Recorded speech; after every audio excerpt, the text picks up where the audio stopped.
Assalamualaikum warahmatullahi wabarakatuh. Perkenalkan, nama saya Masyar Zami dari 11 3. Di sini saya akan menjelaskan jenis kabel dan konektor serat optik.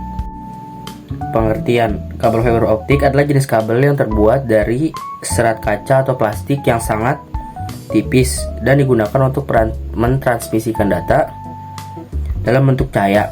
Kabel ini memiliki kecepatan transfer data yang sangat tinggi dibandingkan dengan kabel tembaga serta lebih tahan terhadap gangguan elektromagnetik. Jenis-jenis kabel fiber optik. Yang pertama, single mode fiber atau SMF. SMF single mode fiber adalah jenis kabel serat optik yang memiliki inti core sangat kecil, biasanya sekitar 8-10 mikrometer, yang memungkinkan hanya satu mode cahaya merambat di dalamnya.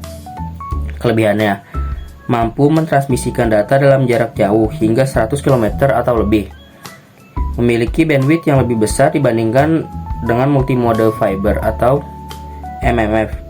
Dan yang terakhir, memiliki redaman sinyal yang rendah. Untuk kekurangannya, lebih mahal dibandingkan MMF, baik dari segi kabel maupun perangkat pemancar. Yang terakhir, memerlukan sumber cahaya laser yang lebih mahal. Yang kedua, multimode fiber atau MMF. MMF, multimode fiber, adalah jenis kabel serat optik yang memiliki inti core lebih besar, biasanya sekitar 50-62,5 mikrometer, sehingga memungkinkan banyak mode cahaya merambat di dalam secara bersamaan. Untuk kelebihannya, lebih murah dibandingkan SMF, mudah dalam instalasi dan koneksi, dan cocok untuk jarak pendek hingga 2 km. Untuk kekurangannya, jarak transmisi lebih pendek dibandingkan SMF, dan lebih rentan terhadap dispersi cahaya yang dapat mengurangi kualitas sinyal. Untuk selanjutnya ada jenis-jenis konektor. Yang pertama, SC, subscriber connector. Subscriber connector atau standar konektor adalah jenis konektor serat optik dengan desain push, pull, colok, dan tarik yang banyak digunakan dalam jaringan telekomunikasi, data center, dan sistem serat optik lainnya. Untuk kelebihannya, mudah dipasang dan memiliki mekanisme push, pull, dan stabil dan memiliki performa baik. Untuk kekurangannya, memiliki ukuran yang cukup besar sehingga tidak cocok untuk ruangan terbatas. Yang kedua, LC atau Lucent Connector. Lucent Connector atau Little Connector adalah jenis konektor serat optik yang memiliki ukuran lebih kecil dibandingkan SC atau dengan ferrule berdiameter 1,25 mm, setengah ukuran ferrule SC. Konektor ini dirancang untuk aplikasi kepadatan tinggi, seperti di data center, jaringan telekomunikasi, dan perangkat jaringan modern. Untuk kelebihannya, ukuran kecil dan lebih hemat ruang. Cocok untuk kepadatan tinggi, high density connections.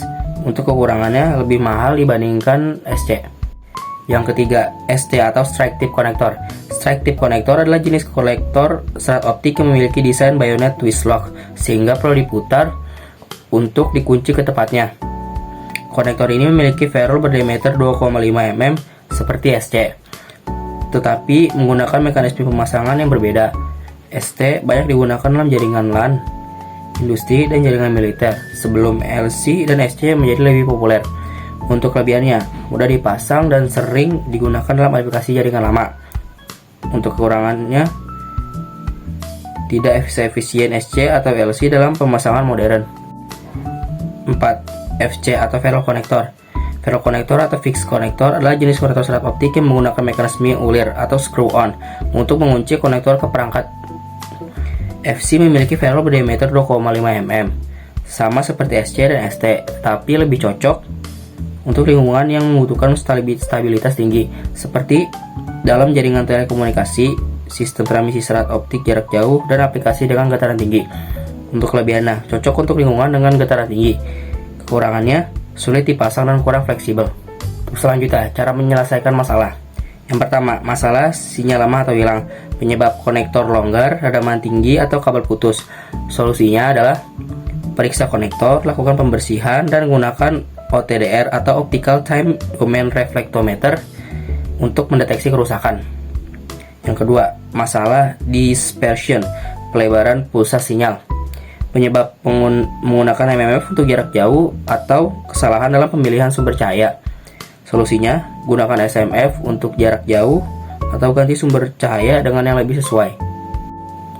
Yang ketiga, masalah kerusakan fisik pada kabel, penyebab kabel terikat, tertarik, atau terkena gangguan eksternal. Solusinya, gunakan kabel dengan perlindungan lebih baik, hindari sudut tajam dalam instalasi, dan lakukan inspeksi secara berkala. Yang keempat, masalah kontaminasi pada konektor. Penyebabnya ada debu atau kotoran pada ujung konektor serat optik. Solusinya, gunakan alat pembersih serat optik seperti swab atau alkohol isopropil untuk membersihkan konektor sebelum pemasangan.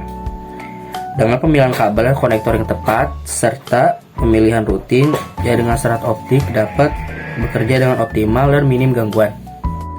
Di sini ada cara memilihnya. Yang pertama, 1. Jarak transmisi.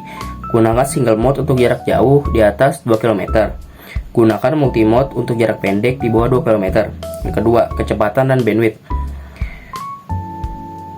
Jika membutuhkan kecepatan tinggi atau 10 Gbps ke atas, pilih single mode. Untuk kecepatan sedang 1-10 Gbps, multimode bisa digunakan. 3. Lingkungan instalasi. Gunakan kabel indoor untuk dalam ruangan, kantor, dan gedung. Dan gunakan kabel outdoor untuk ruangan yang tahan cuaca. 4. Jenis konektor yang digunakan. Pastikan kabel kompatibel dengan konektor SC, SLC, ST, atau FC yang digunakan. 5. Biaya dan ketersediaan. Single mode lebih mahal karena menggunakan sumber cahaya laser. Multimode lebih murah dan lebih mudah ditemukan untuk aplikasi lokal. Kesimpulan, pemilihan kabel dan konektor serat optik harus disesuaikan dengan jarak transmisi, lingkungan, dan kebutuhan jaringan. Single mode fiber cocok untuk jarak jauh lebih dari 2 km dengan bandwidth tinggi, sementara multimode fiber lebih efisien untuk jarak pendek kurang dari 2 km. Untuk lingkungan outdoor, gunakan loose tube atau armored fiber, sedangkan tight buffered fiber lebih sesuai untuk indoor. Pemilihan konektor juga penting, dengan LC ideal untuk kepadatan tinggi atau data center, SC untuk jaringan standar telekomunikasi LAN, ST untuk koneksi yang sering berubah laboratorium LAN, dan FC untuk stabilitas tinggi lingkungan bergetar. Dengan mempertimbangkan faktor-faktor ini, jaringan dapat berfungsi optimal dengan efisiensi biaya yang baik.